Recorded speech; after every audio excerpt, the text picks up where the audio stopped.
Hey guys, what's up? My name is Eric and I'm the Techy agent, and this is my review of the brand new Fitbit Blaze.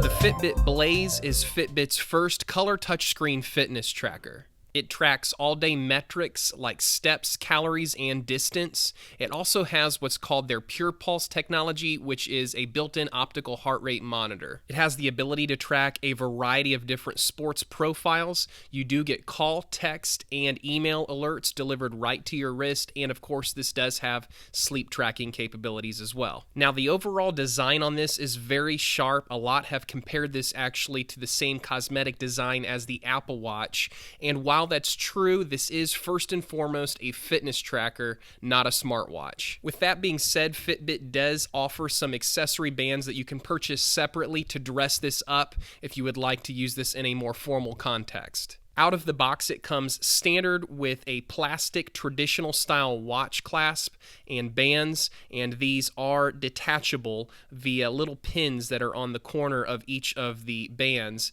and you can detach these and then of course replace these with accessory bands or with different colored plastic watch straps if you've purchased those separately. Using a slow motion camera, we were able to see that the optical heart rate monitor flashes about 25 times per second, meaning it's taking 25 readings per second of your blood flow, your blood pulse. So this sensor is going to be responsible for getting your resting heart rate, which is an indicator of your overall cardio health. It will also get your active heart rate during exercise. That helps you determine how many calories you've burned and letting you know what heart rate zones you're in, maybe if you need to push yourself harder or maybe back off a little bit as well. The main brain of this device is detachable from the aluminum housing that it sits in. Now, I don't like this design. You have to remove this brain in order to charge it in the charging cradle that they include. Again, I don't like this design. I would have preferred something that attaches to it, some sort of magnetic attachment perhaps, instead of having to remove this and put it in a charging cradle. The charging cradle feels somewhat cheap and flimsy, something that could easily break, and so I would have liked to have seen a different way of charging the device. But hey, it is what it is. This device only is going to need charged about every 4 to 5 days, so it's not like you're going to be charging it all that frequently. The screen margins or bevels are fairly large and actually take up a significant portion of the screen real estate. Now, with that being said, the screen is bright and crisp even in direct sunlight, and I didn't feel like the screen overall was too small. It felt about the perfect size.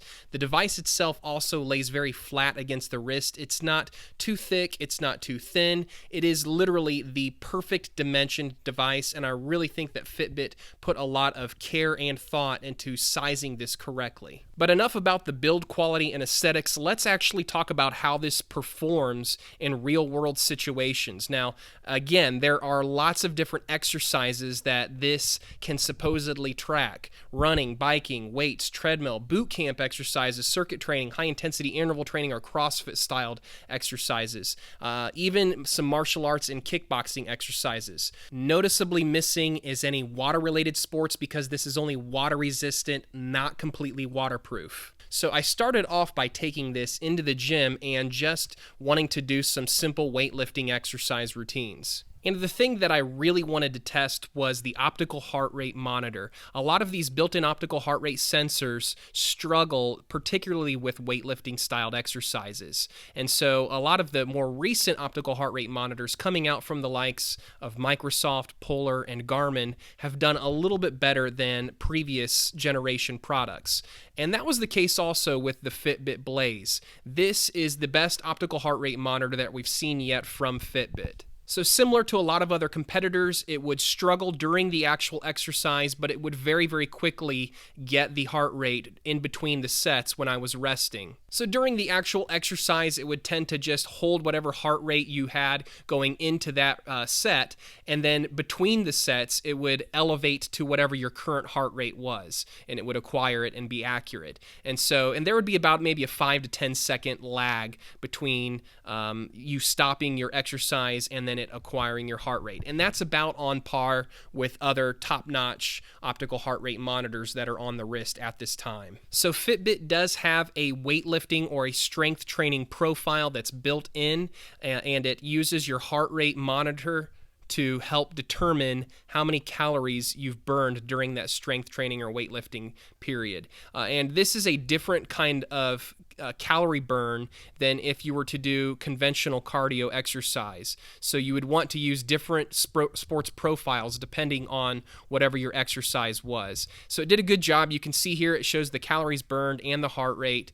And I also decided to take this through a CrossFit styled or a bootcamp or high intensity interval training styled workout. Circuit training is what some would call it, and doing just a variety of different exercises, most of them body weight exercises or exercises that are designed to get the heart rate to spike very, very quickly. And again, it performed as expected, on par with other top-notch optical heart rate sensors on the market. Now, nothing is going to compete with a chest strap, with a Bluetooth chest strap or an ANT Plus chest strap, but this did pretty good. It was able to get pretty close to what my maximum heart rate was during these actual exercises, and it did a good job not having dropouts. And so whatever Fitbit's doing here as far as their software is concerned and as far as their hardware is concerned, they've really dialed it in on this generation product. So for those of you that are into CrossFit or cross training or boot camp styled exercises, high intensity interval training, strength training, weightlifting, all of those kinds of exercises,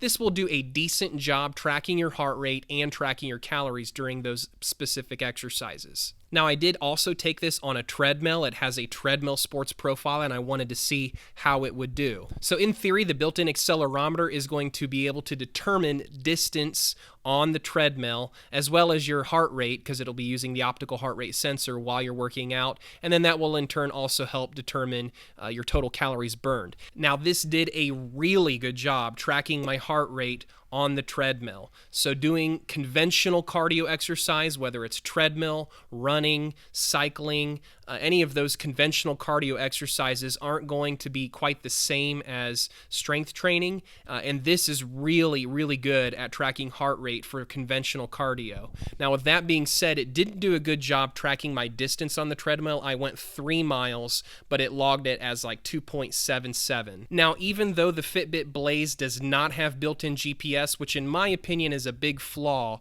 you can piggyback on your phone's GPS, which is what I did when I was cycling. So as long as you're willing to bring your phone along with you while you jog or while you cycle, you will be able to piggyback off of your phone's GPS and to get more accurate distance tracking. So while this does not excel in any one particular area of fitness, it does a really good job being a generalist, tracking all different kinds of fitness. It's a very well-rounded fitness tracker. Now, as of the release of this video, there's only 4 different watch faces that you can choose from. I'm assuming that Fitbit will of course release more of those as time goes on. Fitbit has what I consider to be quite possibly the best overall application in conjunction with a wearable fitness tracker. It's very, very simple, very, very intuitive.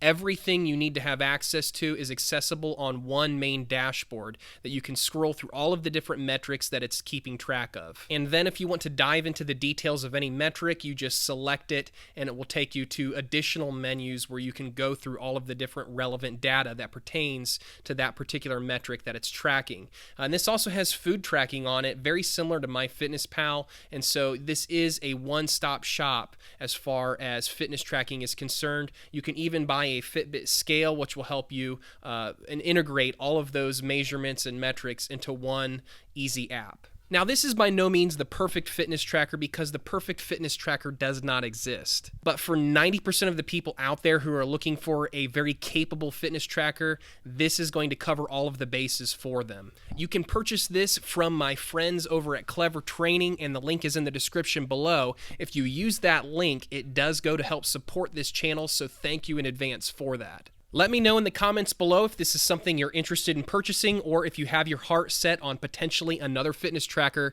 that's out there. Hey guys, thanks for watching. Hope you enjoyed the video. You can always hit that subscribe button if you'd like to see more content like this. I'm not going to ask you to hit the like button because I hate it when people ask you to do that. Like if you agree. My name is Eric and I'm the Techy Agent. We'll catch you next time.